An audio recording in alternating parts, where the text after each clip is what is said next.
Welcome back to the Nobody Asked Our Pod. Jesus Christ, one of these days I'll get this right. Nobody Asked Our Opinion podcast.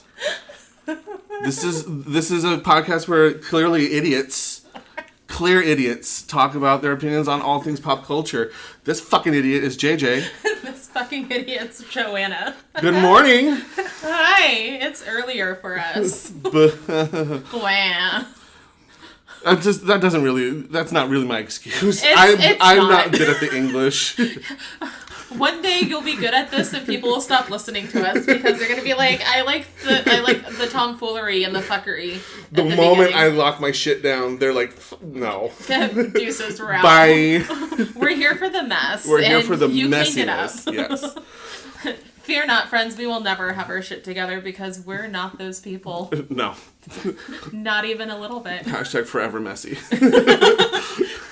Oh, just like drag queens. Oh my god, yeah. But yes. So let's talk about some news. Let's do it. The cool things that have happened. Okay, so I need to talk about my favorite thing in the world, musical theater. So the MCC Theater in New York City every year does a thing called Miscast. And it is a fundraiser for their theater. They usually have it on their stage, and they get a lot of Broadway singers to come on out, and they sing songs that they would not normally be able to perform on Broadway or be cast in a play as, because it's like not their it's an opposite gender thing, it plays against their type. It doesn't fit. So they did theirs virtually this year because of COVID Tina. And so you can go online. You can still donate, which is also great. I don't see on their YouTubes the full performance anymore. But all the breakdowns of all of the individual performances are on there, which is really what you watch for anyways, and you can donate on there. But they had some really great ones, like Kelly Marie Tran of Star Wars fame does You and Me, but Mostly Me, and it is the most adorable performance I've ever seen of her just singing, both parts and living her best life. Idina Menzel performs Morning Glow, which is fitting because it's another Stephen Schwartz show, like Wicked, and it's the big end of that. It's the big end of the first act song. Mm-hmm. So it's very much the Defying Gravity of Pippin. Mm-hmm. And she kills it. House down boots. Gavin Creel and Aaron Tveit perform In His Eyes from Jekyll and Hyde. And they have notoriously sung together in the past on Miscast. And so they've done Take Me or Leave Me from Rent. Did I see that one? Probably. It's been on the internet everywhere. It's been yeah. It's been on there, it's probably been a minute, but you had to have seen it. It's so good. Is Miscast the one where they did the all-male cell block tango? Yes! Okay, yeah. Oh, so good. That was really good. Yeah, so they do In His Eyes from Jekyll and Hyde, and it's so pretty. It's so good.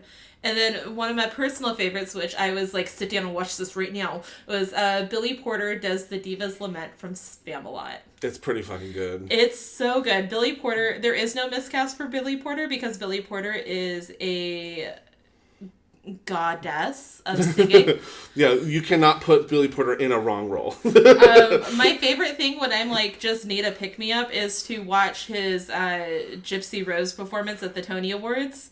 In between, the commercial break, where they're Billy Porter, sing a song. He's like, no. And they're like, Billy Porter, pick a song. He's like, okay, fine, this one. And it was Everything's Coming Up Roses. And then fucking slays it. And my favorite thing ever is because James Corden talked about it because he hosted the Tonys that year. And he was like, I think Billy Porter's the only person ever to get a standing ovation during the commercial break. Yeah. And it was gorgeous. It was so fantastic. Absolutely fantastic. But check out Miscast. If you just YouTube Miscast 2021, you'll see all the performances. You can hit the donate button. They've already raised $22,816 of people just watching. And so it's so important. Help the theaters. Help make things wonderful for Musical Theater Town.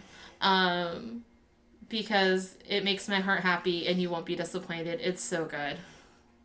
Yeah, just the Billy Porter performance alone was just it's fantastic. He is so sassy. It is so good. And his vocals are fucking on point.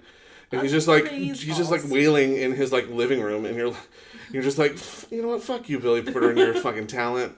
Fuck you and your talent. You have no right, but please don't stop. But please don't stop ever. We need to cryogenically preserve this man.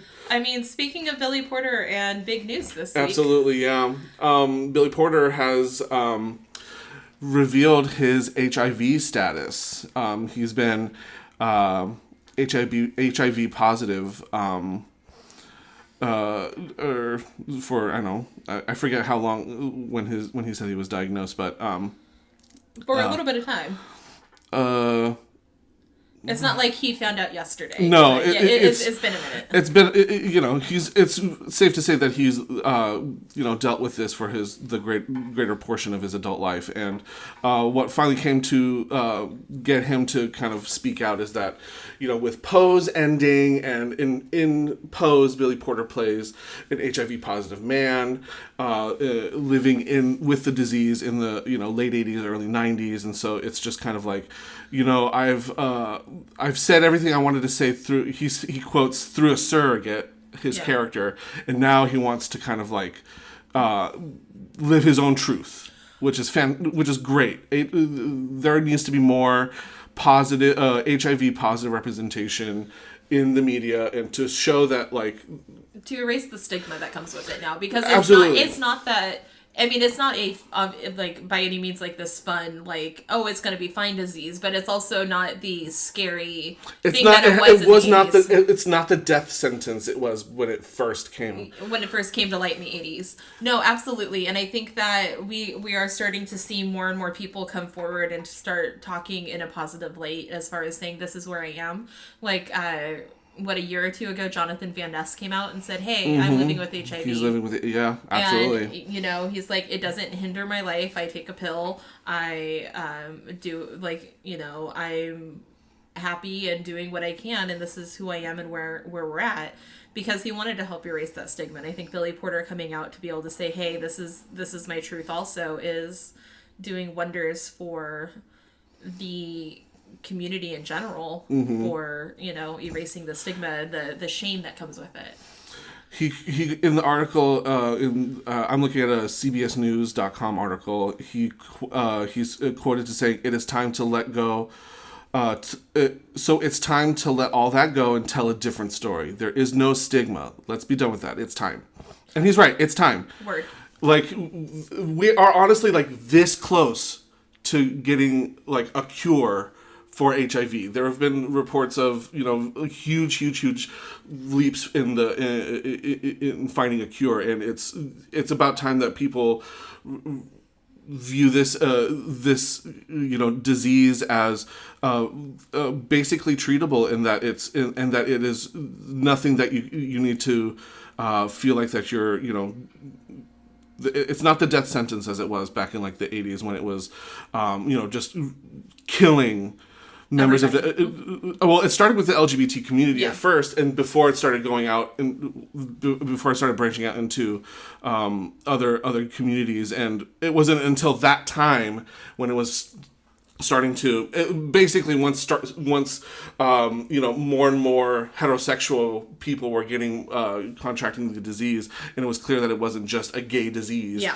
That's when there's a whole lot there's a lot of history behind this disease and how it just rampantly destroyed members of the LGBT community. I mean, those who've survived the AIDS epidemic, there's often what's called survivor's guilt, where they've lived through the disease and have had I mean, several friends die of the disease or something very, very, very close, or complications of the disease. And, and they're like, why me? Why do I get to live? But all these wonderful people in my life and these people who are doing wonderful things, why do they succumb to this disease? And there's a whole history. Do your research. It's having more and more visual, public figures come out and say, HIV is not a bad thing. We need to change the stigma on it.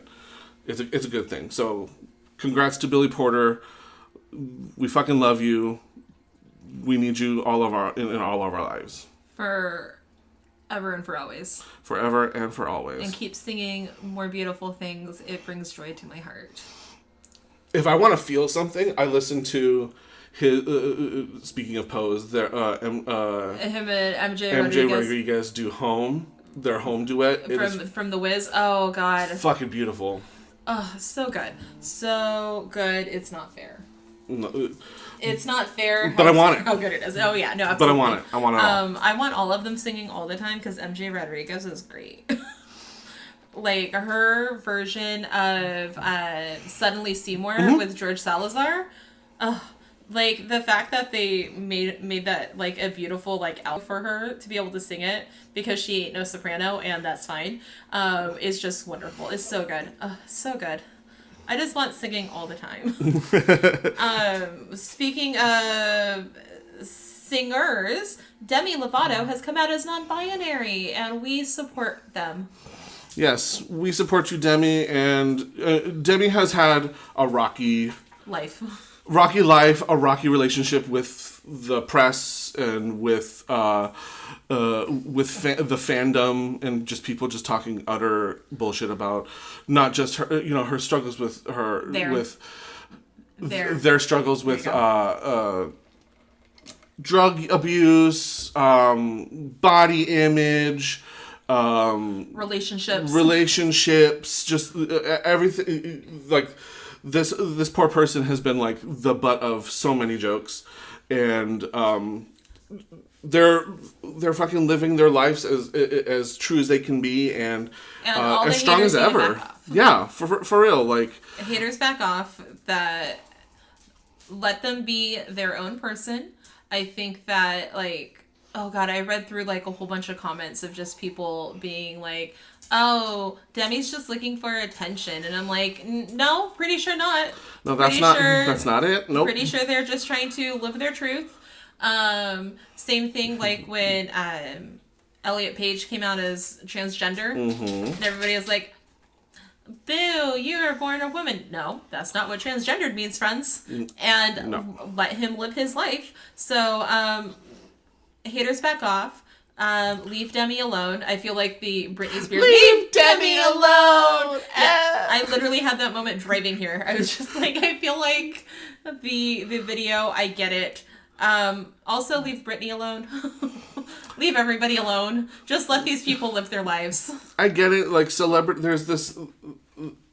there's an argument that like, oh, you're a celebrity, you open yourself up to these kinds of things and you open up to the scrutiny, and I'm like, yes, that's true, but they're also fucking human beings that get to like have their lives as well. I was gonna say, because opening themselves to the scrutiny is, I really hated that song, or I really didn't like that movie you were in. Not the way you live your life and identify is wrong. It's like, who you are as a person offends me. You're like, that's not what they open their lives to. No, you don't get to comment on their personal lives as much as you think you are what's the word? Allowed to. You think it's permissible to just talk about how these people live their lives, and it's no consequence to you. No, there's no reason why you need to make comments about this, and this goes to all the fandoms. Drag Race fandoms have. In particular, they're incredibly toxic. Oh yeah, no, we're in the most toxic fandom ever. Which is so strange. Ever. Because all the fucking show like. Every episode of the show ends with, if you can't love yourself, how in the hell are you gonna love somebody else? Can I get an amen? And then nobody loves anybody else, and you're like, what the fuck? This is ridiculous. So just back the fuck off. Let them live their truth. Let them be who they want to be, and you don't get to comment on it. It's just be who you wanna be. Now I want to watch Kinky Boots. Hysterical. Oh, I think it's streaming on Broadway HD. We should watch it soon. Oh, nice. Yes. Yes, okay. please. So now that you know our weekend plans, right? The Billboard Music Awards came out. I didn't watch it. I watched highlights. No, and I watched a highlight. I just read what happened because I don't care. Oh yeah, no, I read through. If your name is The Weeknd, good job, because everybody else didn't do anything. Oh, also Kanye West won an award for gospel. Yeah, he's a gospel artist now. Good for him. I hope it helps with the crazy. I mean, that's all I'm going to say on that. I hope it helps with the crazy. Also, the Billboard Music Awards would have been better if Kelly Clarkson had a medley. Because when she hosts, she does these really cool medleys, and it makes my life happy because I watch them constantly still. Nick Jonas attempted to do a medley with the Jo Bros, and I don't think it really was a medley. They sounded nice, but yeah, so I didn't have a Kelly Clarkson highlight, but Pink killed it. Yeah, I forget how awesome Pink is. We have this conversation, I think, once every 6 months. We're like, did you remember that you Pink's remember amazing? Pink is awesome, and she writes great fucking music, and she's technically, her singing is amazing. Her songs are some of the hardest songs to cover because her range is deceptively amazing. Yeah, there are a lot of vocal musically vocal things that she does in her music that on par with a Whitney Houston and a Mariah Carey, although she's not that belty of the range in her vocal range, but she's doing a lot of very tricky vocal work in her music, and it fucking slays, and I feel like that she doesn't get the accolades and the praise that she did now because she just won the icon the icon award of the year or something like that, which also good on her, but her performance was amazing. She did aerial acts with her daughter Willow, and it was beautiful, and absolutely beautiful. It was to the track of her and her daughter singing together. Yeah.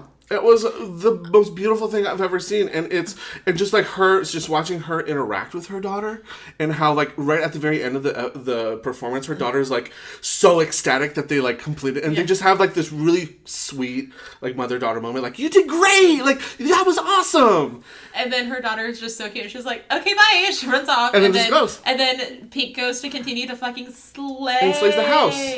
Down boots. Yes, God, Mom. And again, not that it really, really matters, but bitch is looking good. Oh, yeah, no, she looks phenomenal. I forget that, she's a gorgeous woman. And even back in, the day, she was a very attractive, songstress. And I feel like the public forgets this. Oh, yeah, you kind of just go, la-di-da, oh, yeah, Pink. And then we move on with our life and we go, oh yeah, Pink. But no, it should just always be fucking yeah, Pink. Fucking Pink. Pink. No, but she's amazing. And then she does a medley of all of her songs at the end of this. Mm-hmm. And it was wonderful. And it's just so good. And I want more Pink in my life. Always, please. Yeah, other than that, than that, the Billboard Music Awards happened. There was no Kelly Clarkson. So we don't care. So we care less. Yeah, I guess Drake oh yeah, Drake won. What was it artist? It was artist of the decade. Artist of the decade. I mean, work. Sure, I feel so far removed from pop culture, from pop music that I'm yeah, I guess Drake represents an entire decade. I literally feel like my parents, going through and been because when we were young, we're how come my parents don't listen to the music I listen to? It's not that hard to keep up with music. It's everywhere on the radio, and I'm oh no, it's stupid. I don't Yeah. I listened to the Backstreet Boys yesterday. What was I listening to? Oh, I actually did listen to a new band yesterday. Oh, look at you. Yeah. Who'd you listen to? It's not a pop. It's definitely not like a pop band. It's a. It's okay. It is a. I think he's Dutch. It's a Dutch EDM artist. He goes by the stage name Time Cop 1983. Very that. And it is the best way I can describe it is if lo-fi EDM mixed with like the 80s.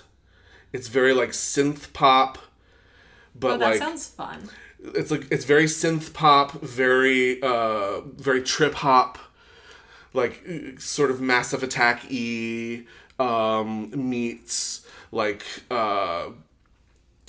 Depeche Mode. Like it's very like vibey, chill music. I was gonna say that's a mood. It's and I started listening to them and another very similar synth pop band called The Midnight, and they're from the UK. It's fucking. It's more like synth poppy, really cool. It's like it reminds me of it's music that you can definitely see in the background of like of season 3 of Stranger Things. Okay. It's very much like that aesthetic. Work. But they ain't winning Billboard Music Awards. not from my knowledge. But yeah, things happen at the Billboard Music Awards. I did see that. The only reason I bring this up is because I actually recently was turned on to this song. SZA, Doja Cat featuring SZA. Yes. They performed their song. I think it's called "Love Me Too Much" or something like that. I can't remember. Sure. It's actually a really good song. It's very like. It's "Kiss Me More." "Kiss Me More." It's very like.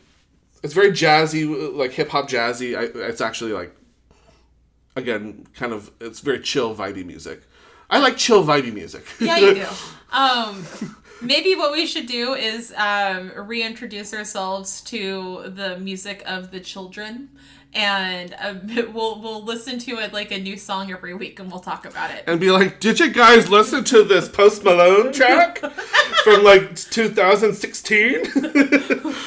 Because oh my god, because this is really cool. No, I think we should like explore some new music just to keep ourselves fresh and hip with the children. Although they did have Duran Duran play. They did have Duran Duran play. I did see that. I didn't watch the performance yet, but I was like, oh, I know who they are. I was like, okay, Duran Duran, trying to stay relevant. Good for you. Good on you. So that was news things. Should we talk about Drag Race? Oh, yeah, let's talk about Drag Race. Let's talk about Drag Race. Okay, it's time for the Drag Race 20. Tell the children, if they're new, what the Drag Race 20 is. The Drag Race 20 is our segment dedicated to all things Drag Race and drag related. And it's a hard 20-minute segment because if we do not give ourselves this time limit, this podcast would be 18 hours long. We'd still be talking from last week. Yes, we would not stop talking. So to serve our listeners so that they don't just run screaming from their podcast players or whatnot. Podcast players? Podcast you mean like players. their phones? Or their computers? Their computers or their phones. So we did you a solid and say, we're only going to talk about it for 20 minutes. And it's a hard 20 minutes. Once the timer goes off, we stop talking about it. Even mid-sentence. Last week it was mid-sentence. Yeah. We were, I don't even remember what you were teasing, but we were going to talk about something, and you were like, nope, well, you'll never know my thoughts on that. And we I can't remember, so we will. We will never know. The world may never know. All right, so I have the timer set, and 3, 2, 1, boom. So this is the fourth episode? Yes, fourth episode, because 3 queens went home, but 1 came back. Art Simone randomly came back into the competition, and so when I was watching, and their Grace oh look, and so the teaser from the week before was there was all of the garbage, and then you saw it moving because somebody was gonna come out, and I was like, did they fucking shove Raven in a thing of trash? Well, because they had her in the boot of the car in the UK. And, you know, she pops up everywhere. Either that or it's like, that'd be really funny if Shangela just, like, popped out of a box. Because that would be funny also. But I was like, they're not going to do that because they're in a different country in COVID. But I was like, Raven's there. So maybe Raven's going to pop out. And then it was fucking Art Simone. And I was like, why wasn't it Coco Jumbo? She just went home. Or why wasn't it JoJo Zaho? Because JoJo went home first week. Or why not this week just do a double save if you needed to keep someone there? But what it tells me is that they set up Art to go home. Because it was clearly when she went home, you're like, wow, I can't believe that bitch went home. But at the same time, you're like, but she kind of deserved it. She lost the lip sync. She was trash at Snatch Game. And they sent her home. And I was like, man, they really set up that bitch to go home, though, because that was not an Art Simone song that they sang.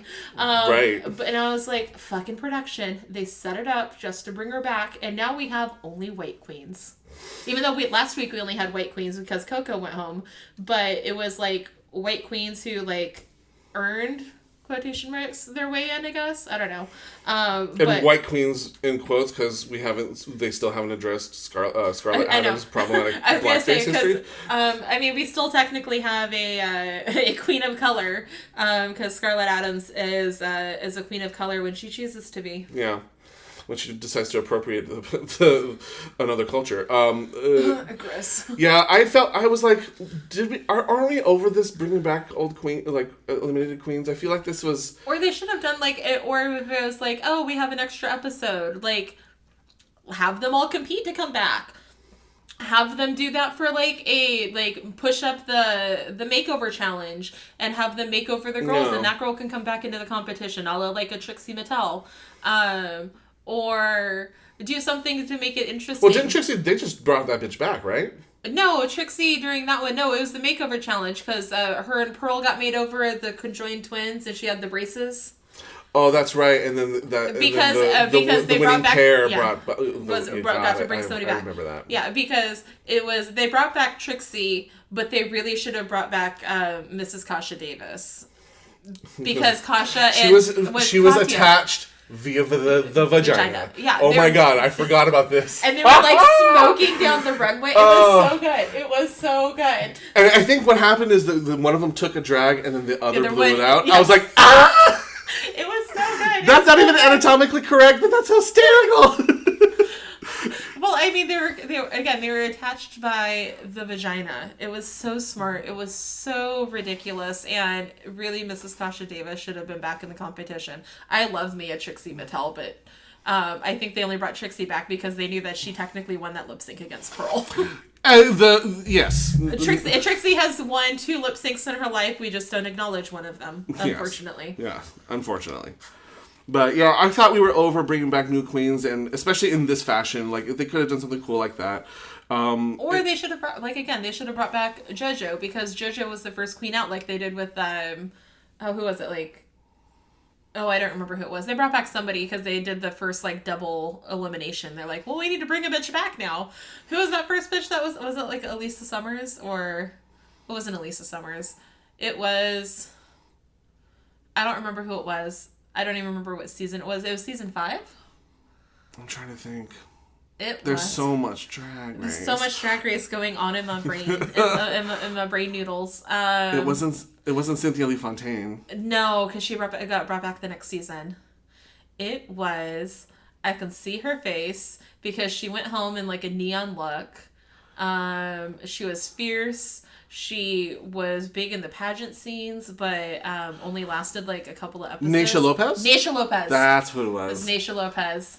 See, I knew if I talked enough words, you would put it together. It's like, we'll get there. We'll get there. With our skill, with our powers combined. Right? Drag Race Planet. Drag Race Planet. But yeah, I was like, okay, fine. And yay, Art Simone's back.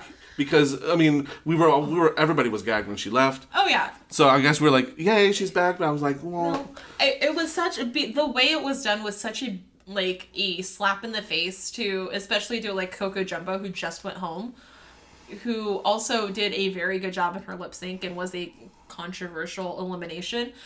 Art Simone going home wasn't necessarily a controversial elimination. It was just a gag. It was just shocking. Because it was deserving. Like, we sat down and argued over who should have been in the bottom last week, and we never got to an answer because you're like, Coco shouldn't have been in the bottom. And it's like, well, who should have been? And he's like, I don't fucking know, but Coco shouldn't have been in the bottom. And we're like, it was such a tight competition, and it shouldn't have gone the way that it did. Especially because she was such a fierce... you could tell that she was like... She's a fierce competitor. She was a fierce competitor. And I think that's what it's just like... It's like when Joe Black was eliminated from UK season 2. You're like, the fuck? Well, especially on that first episode, because like, first go around, we're like, holy shit. The next go around made a little bit more sense-ish, but it was still upsetting. Fucking H&M. But it was just like, but yeah, no. So like, Art going home was a gag, but Coco going home was like, what? And then this week, fucking Anita. I love Anita Wiglet. I thought this bitch was gonna win. I didn't think that she belonged at the bottom either. She didn't. She was great. That great. dress was gorgeous. And if you're going to sit down and say that book look that she did with and it was like a mixed media look, and to say that we've seen it done before and seen it done better. Okay, the only person who did better with a book look was Kimchi, and their theme was book. And they literally had to. And it was kimchi. Like, nobody's going to do better than a kimchi. But it wasn't that style of a dress or a garment. And I thought it looked great. She performed it well. It worked well for what she did. And if you're going to say we've seen it before, but we've seen it done better, Art Simone's look we've seen before and done better in season 3. Oh, the Marie Antoinette thing? The Marie Antoinette thing. Mm-hmm. Raja did it the best that you'll ever see it done, and that that look needs to die now because nobody will ever What about Cheddar jeans? Marie Antoinette that opens up into a fucking tea party? Oh, yeah, but nobody's ever going to be able to do that again because they're not all allowed to bring trucks. The Holland girls got to have, like, a truck with them. Okay, so nobody's ever going to be able to do that. But, like, yeah, but you're right, Sutter Jean, like... Fucking hell. Like, unless you're going to open it up and there's going to be, like, a full-on... like English tea set. It's like, I need the Mad Hatter and the March Hare up in that bitch. Yeah, like there better be more going on than just when she like twisted up because it was more pink. Like it was cute. It looked well. It was well constructed, but it wasn't like you can't sit there and say, "Welcome back. You did so great. You look fierce. We haven't seen this before." Yes, you have. Yeah, if you're gonna argue that Anita's was something that you've seen and it's done better. It has been done better. Then you would argue the same with Art Simone. With Art Simone, and I would say, I thought Kidameen's look was. I didn't like Kidameen's look. The weird ball. Oh, I thought it was fun. I liked the idea of where it was going, but I do agree the construction of it because of like the black zip ties and stuff holding it together. If she had like clear zip ties, or if that bitch like had just painted them, or just hot glue that shit on there. No, the zip ties needed to happen for structure integrity. Like I understand why she used zip ties, but that bitch could have painted them. And I don't get I'm not sure about the balls on the head. I was like... It was giving me very much Monet sponge dress. Right, yeah. But so it's the soap on the top and it's dirty and it's... I mean, it was like a bubble thing. Like, again, I wasn't mad at it, but I was. I thought that one should have been in the bottom. Oh, I didn't think... Like, I thought it was a fine, safe look. I thought... Who else is there in the bottom? Because I'm like going through... Oh, et cetera. Et cetera and Electra was... She was safe. She had the tie dress. Yeah. That was like the best Electra's look so far. So I was really happy that I love that hair on that with that dress too. I love that thing. I'm really glad that Ru called it out and said, hey, you're listening and we see it. Yes, and I'm glad. And even though, like, in the past, the queens have done what the judges have said, and then they've been sent home accordingly. Mm-hmm. But, like, I'm glad that this time they acknowledge that you're listening and that you're elevating, that you're taking in the critiques and adjusting. Oh, yeah, because she would have gone home if she had made that kangaroo hunter look. Oh, yeah. Even Ru was like, I'm trying to conceptualize it, and you're like... No, it's because you can't. Like, I understood why she was saying the things she was saying, but it wasn't working. She was like, so is this going to be like another Bindi Irwin? And we're like, already just no. Just no. Yeah, just no. And good thing she listened. So it was Karen from Finance who was in the bottom. I think that was was justified. definitely. That was definitely justified because the look was basic. I wasn't mad that she did a character. I was mad that top looked like a kindergartner made it. Yeah, and I felt like the same with the skirt. It was just like a piece of fabric wrapped around her waist. Okay, no, I mean the skirt fit her nicely, which I wasn't mad at, but it wasn't all that interesting. Yeah, but it was just kind of like ill conceived. It was poorly made. Like I think Michelle Visage said that like it looks like you went to like a costume party, like a Halloween costume party, and not a drag show. Yeah, and I'm like, yeah, that's fair. Yeah, no, that's fair. No, and I do. I also agree with the et cetera comments as far like I feel like it was like party at top but like kind of boring on the bottom. Yeah, because when I saw the look on the mannequin I was like, oh, that looks really pretty, and then it was like, but where's the rest of your dress? I mean, because I get like the see-through thing, but it also like hung at a weird length and it didn't look properly finished for someone who looked like she was done by the time Rue walked in to do their like walk-arounds. I was like, you could have done more. You could have made a little like dress line like to go in there. You could have like, you know, lined the bottom or had more of a concept because it just didn't like, because I agree, like the detail work she did on the top was so intricate, and especially for like that fine material that you're like, wow, that looks really great. And then you're right. Then you look at the bottom half and you're like, did you just not care anymore? Like, did you run out of time? Like, it's... What the fuck? So, like, I would have... Like, I honestly thought that et cetera would have been in the bottom over Anita, because Anita, I thought, looked great. I didn't understand her comments. Yeah. I didn't get the judges' critiques on her dress. I was like, no, this is beautiful. And also, even though Scarlett Adams' look was fierce, like, I really wanted that win for Maxie Shield. Maxie looks so good. Me too. She looks so good, and she made again. And it was fabric that had no stretch. Didn't Davina De Campo make a dress out of that same material? It's like that. No, she made a pantsuit out of that material. She made pants out of that. Yeah. Because Davina De Campo is fucking fierce. No, but to be able to make something like that, to understand your body shape so well that you're like. Because even Rue was like, that don't stretch. That's not going to stretch But she's like, I know that it's not going to stretch, but if I wear stretchy fabric, it's just going to be lumpy and not look right on me. No. It wasn't that it was going to look lumpy on her. It was that the stretch fabric, when you sew it, if you don't sew it correctly, you get wonky lines. And so she's like, I'm going to sew this, and it's going to go, and it's going to be like wonky looking. And once you have that wonky line from your seam, your whole dress just looks like shit because it's pulling at different tensions. No. And she's like, I'm not a good sewer. I'm not going to pretend like I'm a good sewer, but I can sew non-stretch fabric. So this will stay together and do exactly what I want. It's going to be clean lines.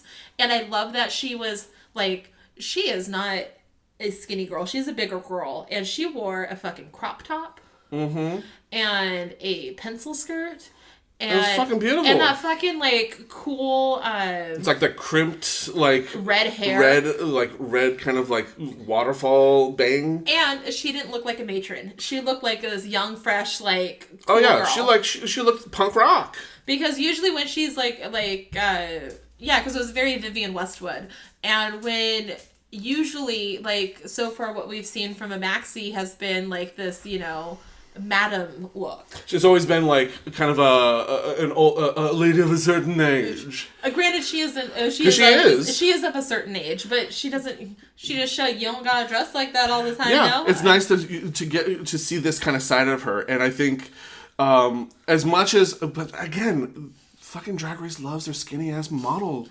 Queens. And I'm like, yes, I understand that aesthetically, Scarlett Adams, and she did wear that like. It was like it was like a short. Yeah. A skirt. Was it a skirt or shorts? They were shorts. It was not a skirt because a skirt is a dress. And I get the whole, like, she had a whole, like, storyline being like a picnic, and, like, I get that. And she even drank a wine. But we're also seeing her drink wine 2 weeks in a row. I was going to say, she did that last week, and it was a gag last week. Here, I guess it works because it's a picnic, I suppose. But, like, Maxie should have won. Anita should not have been in the bottom. I feel like Kidamine should have been in the bottom with etc. and Karen. I think that I would have been okay with if they would have called Anita safe, and if Ketamine was in the bottom 3, but not in the bottom 2. I don't think it was a bottom 2 look. I think that Etc. should have been in the bottom 2, and with Karen, and Karen should have sent her ass home. And it would have sucked because Etc. is a bitch. She's giving me a horror vibes through and through. Oh yeah. The difference is Etc. is funny. Oh, Etc. is funny, and she's also she's shady on her shade, like the way she approaches it, whereas Ahura was just a cunt. Ahura was just you're garbage. Yeah. You're trash. Why are you here with your basic look? Pee a coffee, go home. Bye. Yeah. Whereas Etc. is are you sure about that?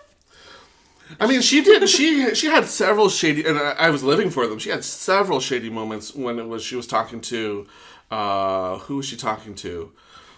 In the workroom. Was she talking to Elektra? Probably. I was going to say. Because everybody was fucking... I was going to say, because I don't think anybody else is being, shit on it at all except for Elektra Shock. And I do feel kind of bad for Elektra. Even though, her drag is a little basic, and she's definitely coming in as an underdog, especially in the sense that, she's not as well known of a queen as the rest of the girls are. Yeah. But, I didn't think she did all that bad in the last week's challenge. No. I thought her dress, her prom dress was. I thought it was beautiful. I thought it was kind of again very punk rock. Yeah. Well, I think though the problem is that I thought it was a good look. It was too good of a look. It's not so. It's one of those again. You have that moment where it's not a because the idea was that it was hillbilly prom. Or trashy somehow. Yeah, trashy or whatever. And she looked really pretty. It was when in season 7 when they were supposed to wear the ugliest ugly dress runway, and everybody was half of the girls were in really pretty flattering looks. Fame was this is the ugliest thing I can find because I have no shape, and we're all you fucking throw a belt on it and you look like you're gonna walk down a runway. Really? Or Pearl was yeah, no, my look's not ugly. I actually think it's kind of cute. And you're that's not the assignment. It's ugliest dress. Yeah. Oh, we want ugly dresses, people. So, that was the point. And I think that that's part of the reason why she got red fur outfit. Maybe. Was that it was... Well, no, they all called her dress basic. But I was that wasn't a basic look. It looked great. It looked fierce. It's not the assignment, but it looked great. And it looked fierce. Yeah, so I feel... and... I think that the moments that I do feel that Elektra, I feel I'm glad that Elektra is standing up for herself and it's you know what, I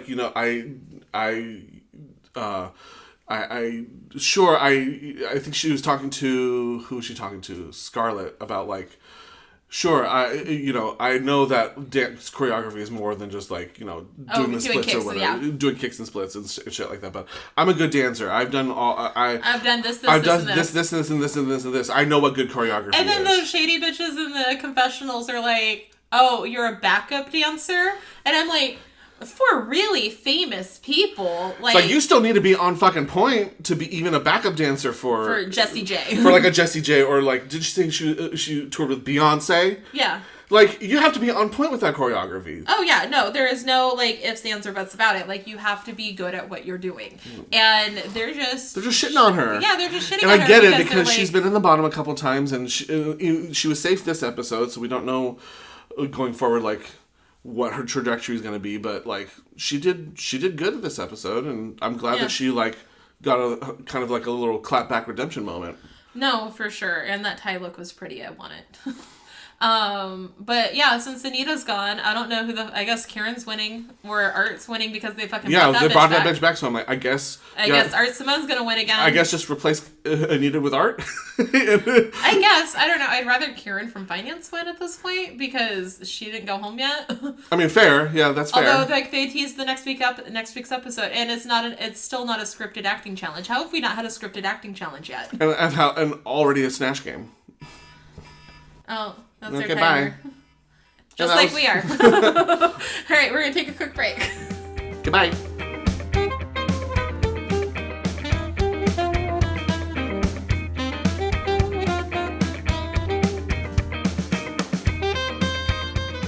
Guess who's back? Back again. Who? We are back. Tell your friends. Yes, please tell your friends, actually. Like, it would really help us out if you told your friends and, like, spread the word. Especially because they just came up with a new way to introduce us back. I'll probably never do it again, but you're welcome for something that wasn't Drag Race related. Hooray! But still a reference from the early 2000s. Because we don't grow up. We don't grow up. No, I won't grow up. So, hey, we watched another episode of Invincible. It's really good, y'all. Yeah, it's kind of alarming how well put together and intricately designed the show is. Yeah, especially in this episode where a lot of like what happens in the show kind of is commentary on like what happens in real life, like to the point where you're like, well, damn, that's fucked up. That's happening here. Oh shit, that shit happens in real life too, and that's fucked up as well. Oh yeah, there is all sorts of fucked up like wokeness. I hate using the term wokeness, but it's woke. But like there's definite social commentary in this episode for sure. Oh yeah, no, and again, like you're right with the wow, this is fucked up to the oh, how do I fix this in real life now? It's like, oh no, like we don't have an Invincible or an Omni-Man to fix this in real life. What the fuck? Maybe we don't want Omni-Man fixing our shit. I mean, let's just we'll get to that. But so we re-see a previous villain, which I love that we're seeing people again popping back up because we saw like the rock guy come in who Invincible was beaten up what episode 1? I think it was episode 1 where he's like trying to get a hold of his powers and Omni-Man shows up and he's like, hey bro, like you don't have to like destroy half a city block when you just capture this guy, like you could be more efficient. So we see this guy again and he's doing some shady shit. Oh yeah, but then we realize that like very quickly that he's doing all the shady shit for like noble reasons. Like he's actually trying to get his family out of the thumb of this like fucked up crime boss. Who's like a robot, and can we talk a bit about how great this robot like man is? Because like he speaks with like this like echoey, like just enough of like this like. It's like almost auto-tuning. Yeah, auto-tuning kind of like musicality kind of moment. Mm-hmm. And it's just enough of it to be funny. Because if it went any harder, you'd been like, this is too much. And if it was any less, you wouldn't have got it. And so it's just this right level of this auto-tuning, singy, like vocalization. You're like, what? It's very much like, you remember when that YouTube channel would like take news and like auto-tune it and then like make it into a song? Yes. It's very much that. It's like very energy. that. Very much that energy. No, it is. It's very much that. And I do love though that you're finding out though, yeah, he's trying to get out of getting out, like you said, out from under the thumb of like this robot man. However, he's also trying to get out from underneath the thumb, but he's also trying to take care of these people that he's also like harming. Like at one point he's like dangling a guy off a roof, and then he finds out that he has a family and a kid. He's like, and he puts him down and he's like, have money for me next time. And he's like, okay. And, because he doesn't want to take... doesn't want to, like, orphan this child. Or when he's, like, burning down a building so they can get the insurance money, he also, like, hands out his own money to, like, help pay for these people to be able to go to, like, a shelter. Mm-hmm. And made sure that they were all out of the building before it burned down. And you're like, oh... I don't understand you. And then you start finding out, oh, he has a family and they're trying to get out of this debt. And then, the robot guy is like, you're really good at what you do, even though you're like kind of moral about it. So don't care. You're going to be with us for always. And he's like, well, fuck. Well, shit. Yeah. And then we tune back into Mark, who's having relationship problems because he's always saving the fucking world. And Amber's like, where the fuck do you keep going? But he won't tell her that he's a superhero because that makes sense. Yeah, there's a lot of this they really up the ante with the struggle with trying to keep his superhero persona and his like personal life separate. Like, yes. He has to, make choices. I think at one point, Omni-Man says, these people you're saving are beneath you or something like that. Oh yeah, and you're like, whoa. And you're like, whoa, dude. Like, even the mom was like, that's fucked up. No, there is nobody beneath saving.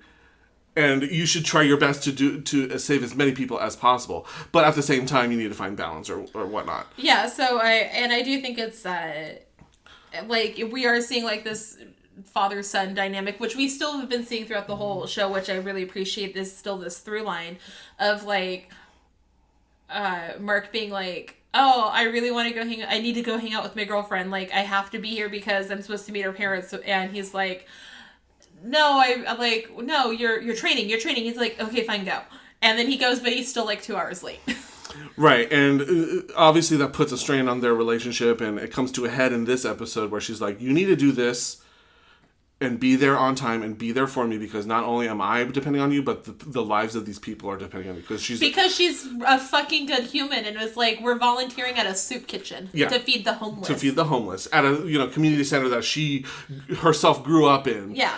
And she's giving back to the community in this really helpful way, and he needs to be there to support her and to show that he's in the relationship as much as she is, even though it's clear that like Mark is head over heels for this girl, and would absolutely be there if he didn't have all these other obligations. And it's this really cool to see like that struggle between being a superhero and trying to keep your kind of personal life in check in such a real way. Oh yeah, no, and I also love that it's not that this like stupid ass like MJ's like, poo, you have to go and save the world, man. Okay, we've already agreed all of the characters in the show are greater than MJ. Greater than MJ. But I do love that they end up roping Eve into coming to this, kitchen to help. And she's like, okay, we need to talk about the fact that they could have made this a moment to where Eve could have been like just a bitch to Amber. Mm-hmm.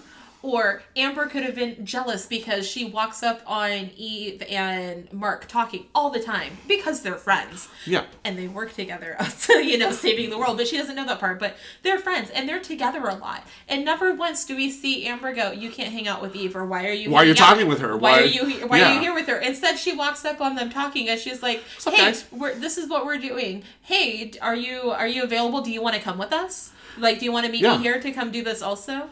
And we know that Eve likes Mark, at least to some various degree of like a capacity, because she was like, because we saw her in a previous episode come up to his window and see him making out with Amber and been like, oh well, fuck. Been like, but like, good job. Like disappointed, but like proud, but like good for you. Good for you, because I knew you were into this girl. And she could have easily taken any moment, especially when later in the episode when we find out that Mark got hurt. And we'll talk more about that because that was the gag. But she's on the phone and finds out what happened to Mark. And first, like, Amber, again, not like, is that Mark? Like, and then being attacky or upset, she's like, is that Mark? Like, what's going on? And she was like, Eve could have taken that moment to been like, I'm going to take you down a peg because you don't understand, blah, blah, blah. But she says, he loves you more than anything, but he would have been here if he could. And you're like, yes, women empowering women and not tearing each other down for the source of entertainment, because that's not how women behave. Yeah, it's incredibly refreshing how all the female main characters are written so like with such nuance and with such depth and like multifaceted. Like the mom being having to, she's this like she's this A, wife to the superhero, but B is also like struggling with her like trust issues with him, and like also trying to guide her son on the superhero's path. And then you have Adam Eve, who's like clearly into Mark, but is very supportive of their relationship, him and Amber's relationship. And then with Amber, she's like a super independent. She's got her own interests. She's a fully fledged character, even from like the first time we meet her. Yeah, she's a full fledged character, and she doesn't. The fact that her and Adam Eve have this like very I don't want to say like they like bring each other up rather than tear each other down. When it could have easily been that narrative if this was handled by a less talented writing team. No, absolutely. And I really appreciate the nuance and subtlety of it. And let's talk about this ending because, good Lord. Holy fuck. Holy shit. Because, so, like, the rock guy, basically, he gets Invincible to team up and, like, take down the computer guy. And so, like, that ultimately ends with this, like, huge battle with, like, all these, like, creatures that Machine Head's, like, minion, like, summons? Or does he summon? I don't know how these, like, monsters end up coming into the... I don't know. All of a sudden, there was these, like... other team of bad guys, and they just fuck shit up. Yeah, they take. They destroy everybody. At first it's just Invincible and the Rock guy, and they are. It's pretty clear that like they're way over their head. They're way over their head. And then like the Guardians come in, and you're like, oh hey, now we got this like it's more even. But then it becomes very very clear that like no, it's not, because this team is still very fresh. They have no idea how to work as a team yet. Yeah. And they're still very very very much newbie kind of superheroes as functioning as a team. We get an earlier glimpse of this is in the earlier part of the episode, because I think the leader guy, he like analyzes their most recent mission, and he was like pointing out like, oh, you could have done this and you could have done that, and if we had a focus on here, we could have done all this and avoided tens of thousands of innocent lives being. But of course they're all douchebags, and they're all like, fuck you, Black Samson. Yeah, fuck you, we did great. Blah, blah, blah, blah, blah. But clearly they weren't doing good. And get their asses kicked. Somebody got hurt, and Mark loses the shit. I think it's, was it Monster Girl? And he just goes rage. Yeah, we get another moment of Mark going rage mode. Because somebody he cares about got hurt. Because somebody he cares about gets hurt, and you're like, oh, okay, this will be fine. And then it's not, because they just, like, beat the crap out of him. And it's violent and gory. And they, like, just pound into his, like, stomach. And, like, it's... Yeah. He's not doing well. And... Yeah, and then also, like, Omni-Man's, like, there, but doesn't help. Yeah, and I don't know if this is, like... Are we seeing Omni-Man through Mark's perspective? Because there's a moment where he, like... We're clearly Mark opening our eyes, and we see a glimpse of Omni-Man, but then we blink, and then he's gone. So I don't know if he's, like... If it's Mark... thinking that Omni-Man's there, or if Omni-Man is really there. I feel like Omni-Man's really there and he's just being a dick. I mean, that's kind of what we're... Because that's on brand. It's kind of what we're kind of working up to, is this, like, there's this, like, shadiness to Omni-Man, especially when it comes to Mark for some reason. But then everybody is, people are rushed to the hospital, everybody is finding out about Mark, being injured, and... Then we get to the end of the episode, and this rock guy is, like, secretly the boss. And you're like, what? The fuck? God damn it. Because we're like, okay, cool. We get this, like, we get this character who's, like, redeemed as, like, we first see him as, like, a... Yeah, although he does, like, just, like, hella shady, like, leave Mark, like, all injured, and he's like, I gotta take care of me. And I was like... And, like, for a moment, you're like, okay, if, like, people who could, like, arrest him show up and he has nobody there to say, hey, this guy's really a good guy, because last time we saw him, he was being a super villain, like, I kind of get it, but it's still fucked up that he just leaves, like, Mark, like, dying, but he's like, I hope you make it, but I gotta go. And then he dips, and then we see him as the villain, and you're like, what in the Kaiser Sose? For real, yeah. And you're like, well, damn! So he is actually the bad guy. Right? And you're like... Omni-Man, because he knew, or he insinuated that you shouldn't trust people because they're just gonna let you down, and you're like, but not this guy, and you're like, oh, but this guy. But damn, this guy. Well, shit.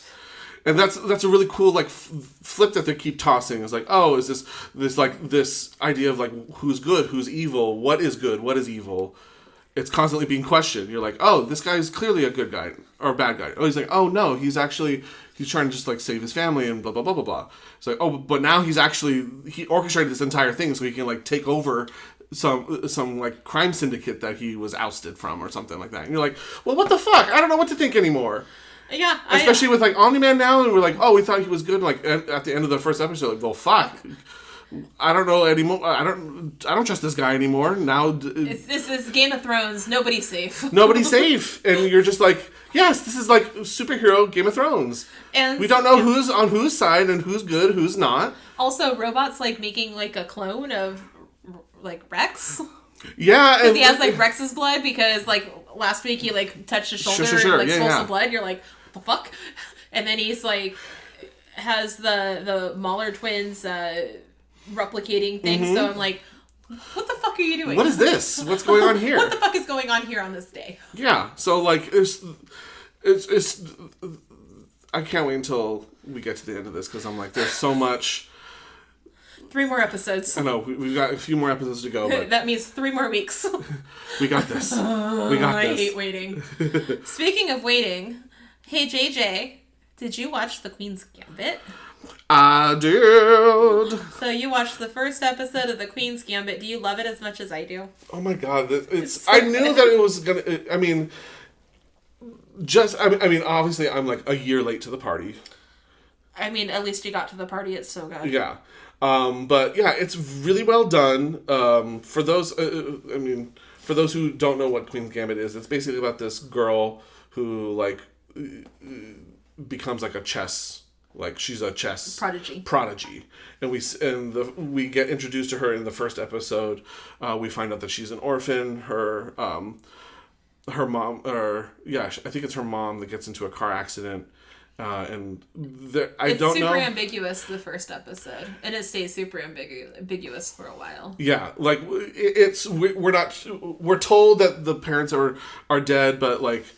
It's clear through flashbacks that like the mom was clearly struggling with some sort of like mental illness. I want to say like bipolar disorder or something like that because there's insinuation of like medication that she was supposed to be taking that she wasn't, and she was clearly in some sort of manic state because she like kidnapped her daughter, and the dad was kind of like trying to like reason with her, but it was like, I can't do this anymore, and so leaves. So we don't know like what the status of the dad is, and I guess the mom is like some high level professor because she's holding like all these like papers that have her supposedly her mom's name on it. I love all the speculation happening right now. Yeah, because that's all you have. That's all we get in this first episode is all the speculation of like at least the origin of like the beginnings of this girl. All we know is that she's she goes to this orphanage. It's clear that the orphanage is kind of fucked up because they're giving the all the kids like tranquilizers. Yep.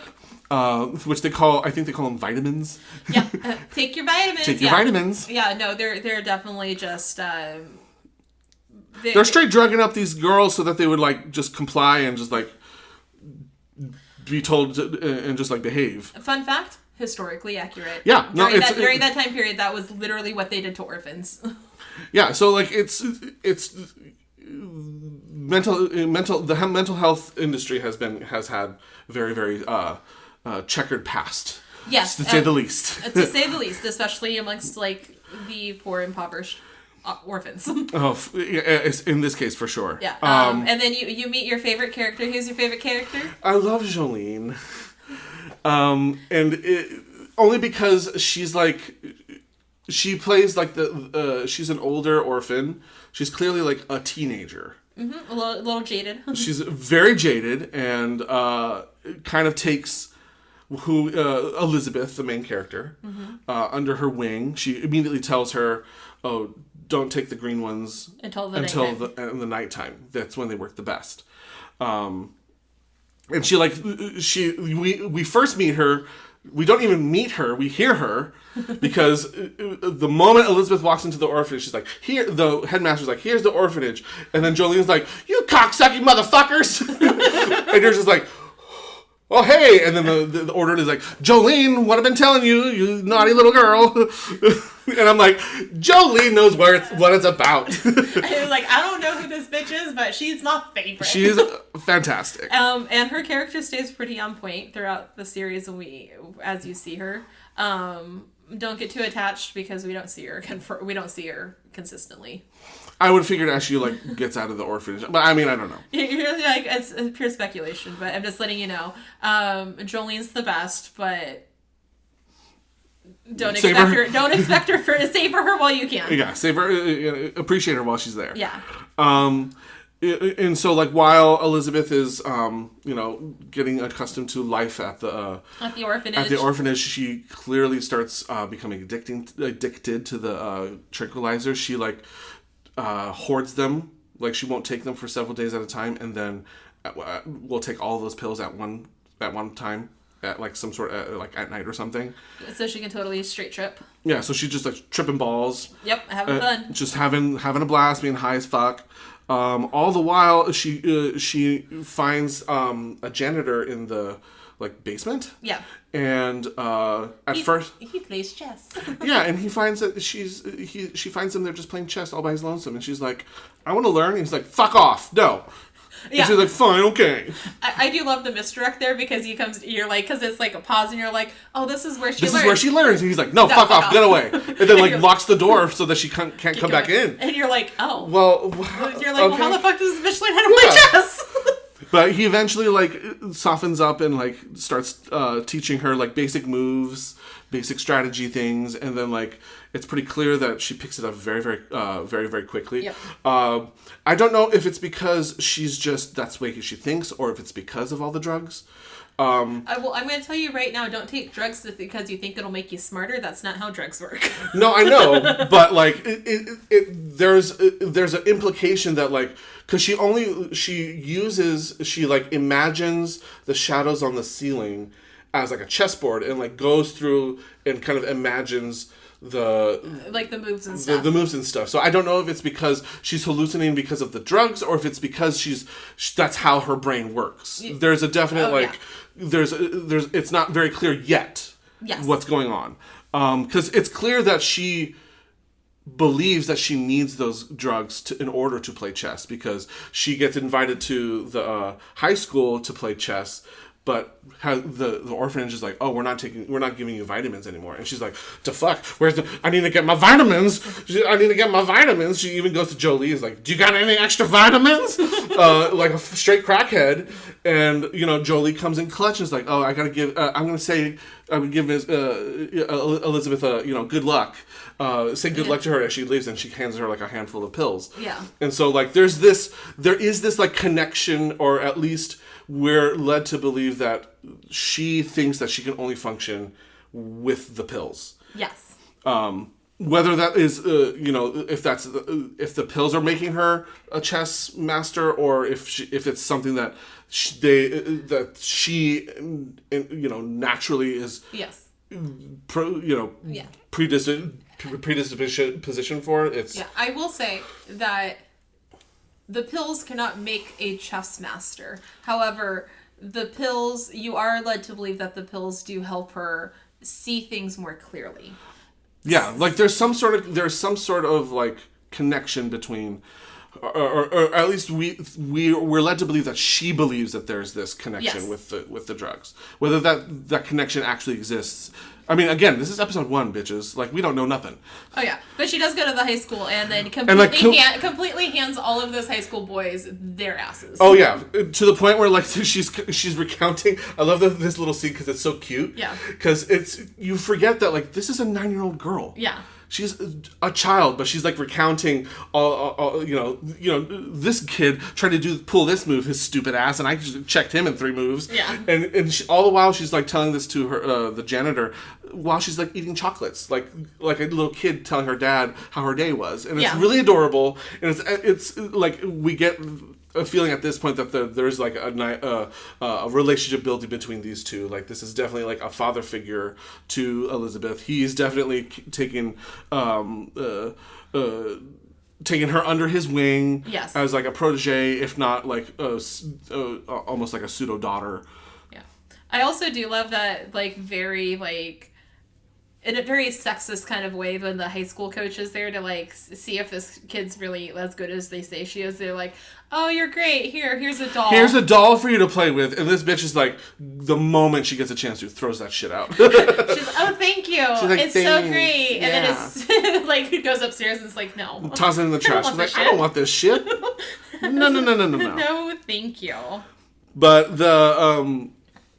we get the climax of the episode is when the entire orphanage is watching a movie. Elizabeth is like, I'm gonna get them drugs. They're locked away, but I can get it. So she like gets a screwdriver from the basement, unlocks the like nurse's cabinet, and starts straight munching on these drugs. She like handful after handful just gobbles these, and then like shoves them in her pocket so she can have it for later. And she's like going literal ham on these on these drugs, and you're just like, oh baby girl, this is not going to end well for you. That's a lot of drugs. You're a little tiny person. But yeah, she's like going crazy, but she gets caught because they all come out and they're like, what? And then she straight collapses because she's clearly overdosed. And then that's the end of this episode, and you're like, to fuck. You'll find out more when you choose to watch again. Yes. So, and you'll find out next week. We'll see if JJ pulls a Joanna and watches the next 5 episodes in one day. Because that's what I did. It's so good. But on that note, let's take a break. Oh my God, I cannot with the housing market right now, Joanna. Have I not told you about Capital Realty Center? Oh, the premier realty group that supported and succeeded throughout the California landscape? Now I remember. If that's what you're looking for, call Kathy Johnson at 916-606-0687 to win that next bid. That's Kathy Johnson with Capital Realty Center at 916-606-0687. License number 02021378. Backstreet's back. All right. Hello.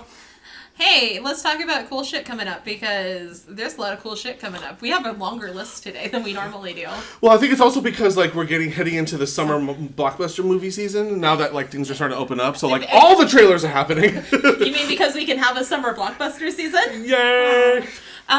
So the Snake Eyes G.I. Joe trailer came out, starring Henry Golding. Yeah, I thought this was like super kind of random. It was like super out of left field. I was like, oh, this is a movie that's coming out. But I watched the trailer. It looks fun. I didn't watch G.I. Joe, but apparently it's supposed to be... Is this the G.I. Joe with Channing Tatum? Is that the same G.I. Joe? I think so. Was there another G.I. Joe that I'm not aware of? No, I think that's the only G.I. Joe, but I think this is like G.I. Joe, that universe, but like adjacent. Sure. Because it's like the background, so I feel like it's like a soft reboot, but like still kind of in the same universe, but I don't know. But it's coming out on October 22nd. Get on it. Yeah. This next one you put down, so talk about it. I didn't put the next one down. I didn't write that down. Who the fuck wrote it down? The show of titles? Yeah, something. I didn't put that down. Streaming June 8th. I know nothing of this. I literally... Oh my God, I did put this down. I was like, I 100% did not put this down. No, because this was like, but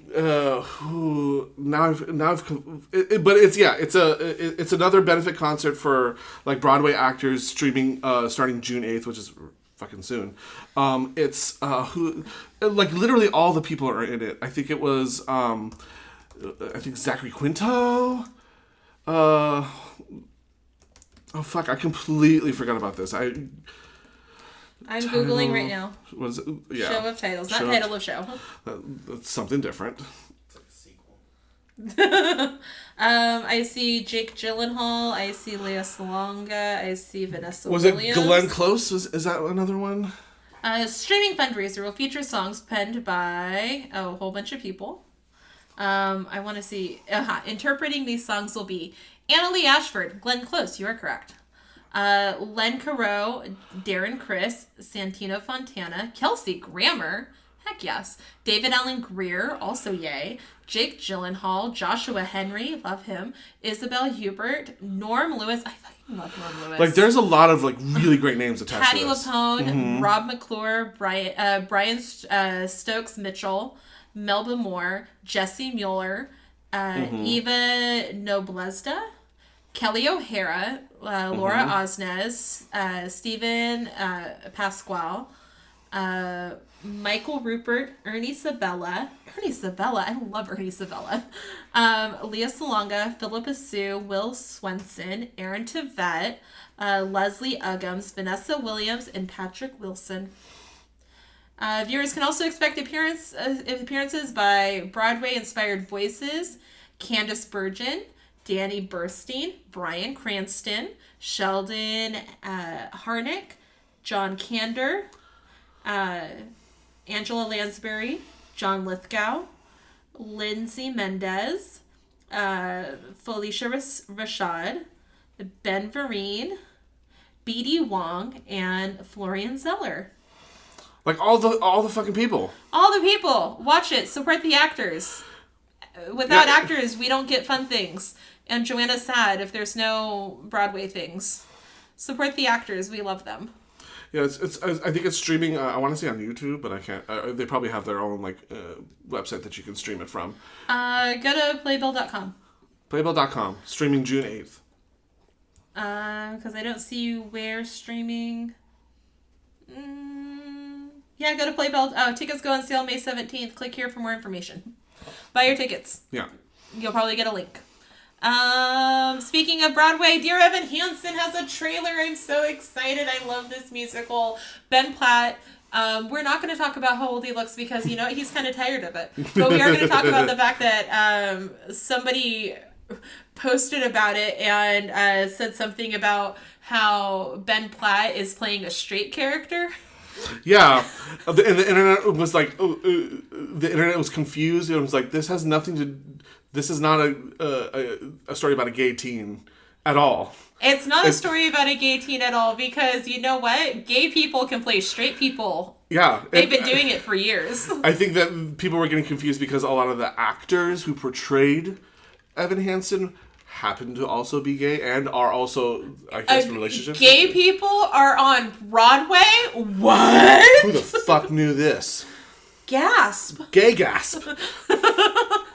But the trailer looks great. The music is wonderful. I'm so excited. I can't wait to see it. I'm gonna cry buckets. It comes out September 24th. In a month. Hey, and this episode will drop on Wednesday, and so that means tomorrow, if you're listening to this, you can watch the Friends reunion. So excited. My childhood. My joy. I still watch HBO Friends. Max, right? HBO Max. They are really hitting it hard with these cool reunions because the Fresh Prince reunion was also fire. Fire and also, like, just tear jerking. Oh, yeah, no, I cried. I felt the things and enjoyed, and I feel like I'm going to laugh, I'm going to cry, I'm going to be a mess watching this, and I cannot wait. Friends reunion, May 27th. And just give James Corden a break. Jesus Christ. Oh, yeah, leave James Corden alone. Jesus Christ. Let him interview these people in peace. God damn. I don't know why America is so anti-James Corden.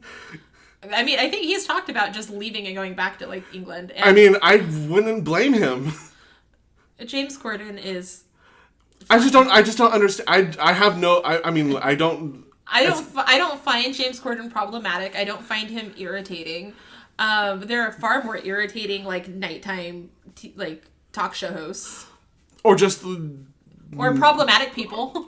Or just people in general. Like, James Corden is on the list of awful people, very, very low on that list for me. Yeah. And I don't get why America is so anti-James Corden. Is like, why the fuck is he getting to host this shit? Like, why the... Why not? Why not? Who would you rather host it?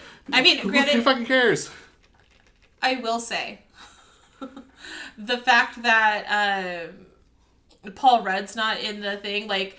I would have been cool if Paul Rudd just popped up as like, hey, I'm hosting tonight. And that would have been hysterical. But, I mean, so, like, if it's not Paul Rudd, why not James Corden? I don't get it. I just don't get it. I mean, I don't either. R.L. Stine has new stuff coming out. Yeah, he's got a trilogy of horror movies. The Fear Street trilogy is supposed to be debuting on Netflix. I think it's one movie per month during the summer. Oh, that's fun. R.L. Stine, if you live under a fucking rock, is a childhood horror. I mean, it's probably next to the rock that I'm living under. It's a neighboring rock, but you're not under that rock.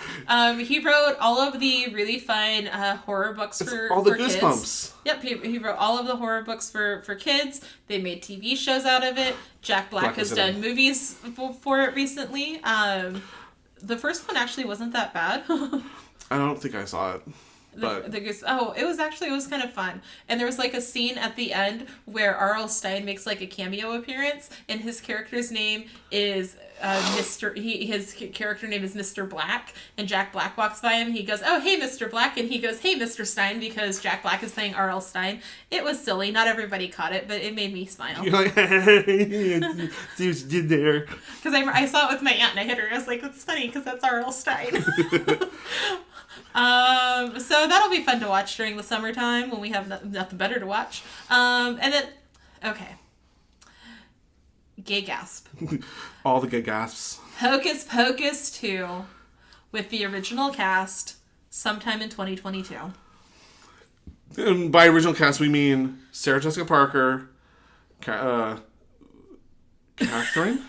Kathy Najimy, and Miss Bette Midler. It's like the iconic. Are reprising their roles as the Sanderson sisters. Because that's all we really fucking care about. No, totes. So I don't care about that Max kid coming back. I don't give a shit. Oh yeah, no. It's going to be some other virgin that lights the candle or some shit. Yeah, zero fucks about anybody else. Our witches are back. We literally know nothing about this except for that the three of them are back. And that is enough. And that's enough for me to be like, I'm going to see it. I'm on board. I'm on board on this train to Hocus Pocus 2. It was a really good week for musicals because we found out that everybody's talking about Jamie is going to be on Amazon Prime in September 17th. And that's fun. That's exciting. That's exciting. I really enjoy that musical. I really like the songs. I think it's a fun story. I think that it'll translate well to TV or to movie form. And yeah, make more musicals into movies so we can all see it. We got a full trailer for Sweet Tooth. And remind me, this is this a Tom Hanks? Nope. Robert Downey Jr. and his wife Susan. That's right. They it's really more so. It's Susan. Susan Downey was the one who was like, "I want to make this," and Robert Downey Jr. was like, "Okay, let's make it." And so I think she's heading the project, and I think his name is there just to add more clout to her name. Because I think if people just said Susan Downey, they'd be like, who's that? And I think him adding his name there adds more clout. So then the next time she wants to do this, people would be like, oh yeah, she did that movie. No, really, people are going to be like, oh, it's Robert Downey Jr.'s wife. Because that's the world we live in. But in my heart, we're going to be like... A world where women can't have their own identity? Their own identity. It must be identified by their spouse. Yep. But we're going to refer to her as the producer of Sweet Tooth from here on out. So Susan Downey is bringing this to us June 4th. The trailer looks really fucking cool. With these, like... baby people animal hybrids because of like I'm assuming like weird dystopian future. Sure. We only kind of get a little bit of that, but also like because the first like teaser trailer was like this is cute, this will be fun, and then this trailer they're like oh this is kind of serious because they're like we're gonna fucking murder all of these hybrid children, and you're like oh dear, oh no. But I'm excited. I want to see. This should be fun. And that's dropping June 4th. June 4th. Oh, June 11th we have something else. Tell us about it. Netflix is premiering it's a animated show based on a Filipino graphic novel, and it features an all Filipino voice acting cast. Work. Headed by, I think, some of the top names are Darren Criss, Manny Jacinto. He plays the dumb guy on Good Place. Yeah. The Good Place. Oh, I love him too. I'm in. You said Darren Criss. I love him. And I love Manny Jacinto. I'm here for this party. And it's just really cool that Filipino. It's an all Filipino cast. Telling Filipino stories, and that's really cool. It's called excuse my pronunciation, but Trece, sure. I was like, I'm gonna let you talk about that one because I don't know what that word says. And it's like I said, based on a Filipino graphic novel that wildly successful. It's being there. Not only is it getting an American English dub, but it's also being have a full Filipino Filipino cast in Tagalog. And so, it's just really cool just to see, some Filipino representation on a platform such as Netflix. Getting some really cool projects going, which is always nice. I'm excited for that, and I'm excited for the representation of your people. Filipinos! Woo-woo. Woot woot. All right, y'all. Breaking news, which won't be breaking by the time this episode drops, but we record on Mondays, and it was breaking news when I woke up this morning, so it's breaking news still. Eternals has a teaser trailer. Ba-ba-ba. It's not even a teaser. It's a full-fledged trailer. Nope, it's a teaser. It is called a teaser trailer because it doesn't give you anything about the plot, but it's a solid 2.5 minutes long. Oh, well, that's the longest teaser trailer I've ever known. The Shang-Chi trailer was also considered a teaser trailer, and that was they're playing fast and loose with this teaser trailer nomenclature. They really are. None of these are teaser trailer, but it's considered a teaser trailer. Because I think it's just enough to, if you really think about the trailer, broken down, did we really learn anything about anything of this movie? Not much more than we already know. No, but I do know that Chloe Zhao fucking killing it with the direction. It's so pretty. It looks really good. It's so pretty. We get a lot more glimpses into each of the characters. They even have this really fun moment where towards the end of the trailer they talk about who's gonna head the Avengers now. Now that Captain Rogers and Tony Stark or Iron Man are dead, they go, I don't know, maybe I could head the Avengers. And they all just It's so funny. Angelina Jolie looks so good in this movie. I mean, they all look so They good. all look really, really cool. Even the child, the child even looks I mean, it's a child, but it's there's this eternal feeling to this child. That's the name of the movie. That's the name of the movie. No, it looks so interesting, and I love that we're reuniting Kit Harington and Richard Madden. I did see that. From Game of Thrones, you're oh, look, they're together again.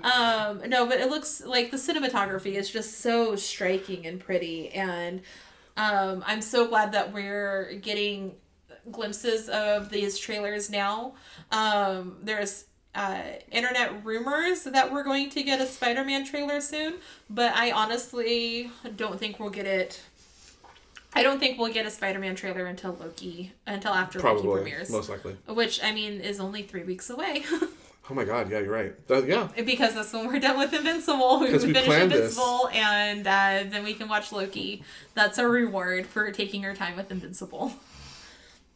But Eternals will be in theaters November 5th. Yep. That's JJ's birthday present from Marvel. It's Marvel's birthday present to me. Shang-Chi is Marvel's birthday present to me. Thank you, Daddy Feige. You're the best, Daddy Feige. Thank you so much. We'll be good children, and you'll give us more gifts. Not better gifts, maybe, but more gifts next year. Please. And thank you. Because he's already giving us the best Christmas present ever, which is a Spider-Man. Spider-Man. Basically a Spider-Verse movie, allegedly. It's not alleged. It's gonna happen. It's gonna happen. That is the end of all of the things we have coming up. Well, actually, in September, Joanna did a thing. We did an oopsie, and JJ and I are going to go see Bianca Del Rio. Oh at the my Press God, Theater.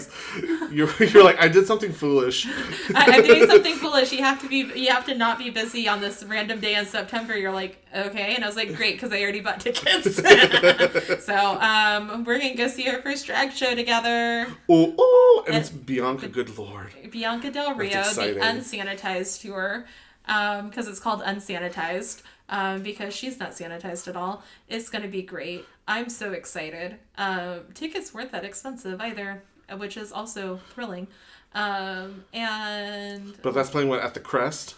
Yeah, it'll be at the Crest Theater downtown Sacramento. And it's also only the second stop on our tour. So we're getting her fresh. Wow. Okay. We're getting her fresh.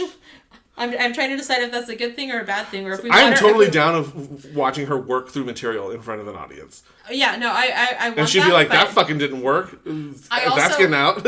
I also want this though to be like, I'd want to see like towards the end of her tour when she's like tired and haggard and like and just like fuck all this. Just fuck everybody. So I love you, so I bought the tickets. I don't love you enough for us to sit in the front row and get roasted by Bianca, because those were like $200 a pop. Oh, sweet Jesus. No, we're good. Yeah. But that's it for our show. Thank you for listening to Nobody Asked Our Opinion. You can send us an email with any and all of your opinions at nobodyaskouraropinion@gmail.com. Follow us on Instagram at Nobody Asked Our Opinion. You can listen to us on YouTube at Nobody Asked Our Opinion Podcast if YouTube is the thing that you want to do instead of the podcast thing. You can follow me at Joey Snow 2006. And I am pianoman_05. Follow our unpaid intern Natalia at The Third Rule Creative and our producer Jonathan at Jelly Sound. Rate us. Leave a review wherever you get your podcast. Tell your friends. For the love of God, tell your friends, because we can do more things if you tell your friends and we make money off friends, of it. family, strangers on the street, your Starbucks barista. I don't fucking care. Tell them to listen. I told the lady at the bank the other day, and I think she's listening. So, hey, lady at the bank, if you're listening, thank you. Join us on every Wednesday to hear more about our pop culture garbage, and on Fridays to hear us talk about movie franchises. This Friday we're doing Indiana Jones. It's the Indiana Jones, Raider of the Lost Ark. Mm-hmm. I had to think hard because we don't film those in order. Spoilers. So listen to us dive into the Indiana Jones franchise. We're really excited about that because there's only 4 of those movies. Rather than, what was it, 8? Rather than 8 like there was for Spider-Man. And we're doing Star Wars. And then we're doing Star Wars right after. And we're like, well, fuck my. Good Lord. So that's it. Thank you. Bye. Goodbye.